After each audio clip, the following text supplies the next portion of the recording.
नमस्कार मैत्रिणींनो, कसे आहात? मजेत ना? आजची रेसिपी आहे सर्वांना आवडेल अशी फ्लावरची भजी, फुलकोबीची भजी.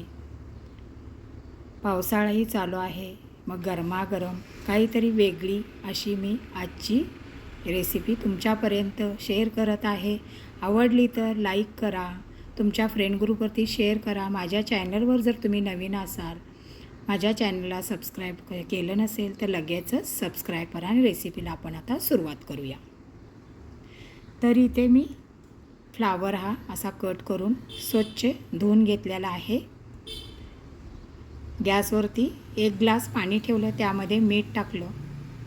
पाणी गरम झाल्यानंतर फ्लावर टाकला. उकळे आल्यानंतर हा फ्लावर आपण आता काढून घ्यायचा. तर अशा पद्धतीने मी आता ह्या भांड्यामध्ये सर्व फ्लावर काढून घेतला. त्यामध्ये हळद, लाल तिखट, ओवा हातावरती क्रश करून घाला, कोथिंबीर,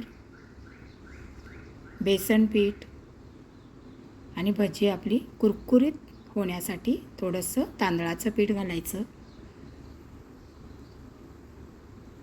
खायचा सोडा, चवीनुसार मीठ, जिरा पावडर, कसुरी मेथी. छान असा सुगंध येतो आणि भजी आपली छान लागतात. कसुरी मेथी घातल्यानंतर थोडंसं याच्यामध्ये पाणी घाला आणि हाताने मिक्स करून घ्या.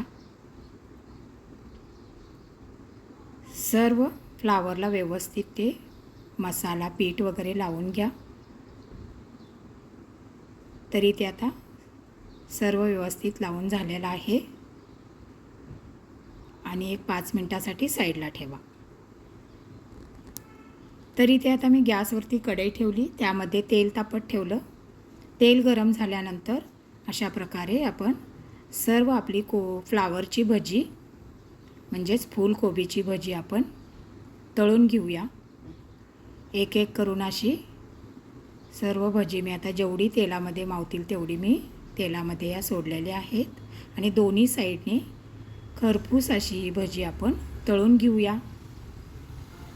छान पाऊसही बाहेर पडत आहे. अशी वेगवेगळ्या प्रकारची भजी करून खाण्यात पण खूप मजा येते. मुलं, घरातली लहान मोठी सर्वच जण आवडीने खातील. तर इथे आता अशा प्रकारे फुलकोबीची ही भजी माझी आता तळून झालेली आहेत. पहा तुम्ही किती छान कलर आलेला आहे. तर आता ही भजी मी काढून घेते. एका डिशमध्ये मी टिश्यू पेपर घेतलेला आहे. जे एक्स्ट्राचं तेल असतं ते आपलं निघून जाण्यासाठी टिश्यू पेपरचा वापर करायचा. तर इथे सर्व भजी माझी काढून झाल्यानंतर आता डिशमध्ये मी ही भजी आता सर्व करत आहे. आणि गरम गरमसुद्धा ही भजी तुम्ही अशीच खाली तरीसुद्धा छान लागतात. टमॅटो सॉस घ्या किंवा तुम्ही खोबऱ्याची चटणीसुद्धा बनवून ह्या भजीसोबत तुम्ही खाऊ शकता. तर कशी वाटली माझी ही झटपट फुलकोबी किंवा फ्लावर म्हणा तुम्ही, फ्लावरची भजी रेसिपी आवडली असेल तर लाईक करा, तुमच्या फ्रेंड ग्रुपवरती शेअर करा आणि माझ्या चॅनलवर जर तुम्ही नवीन असाल, सबस्क्राईब केलं नसेल तर लगेचच सबस्क्राईब करा.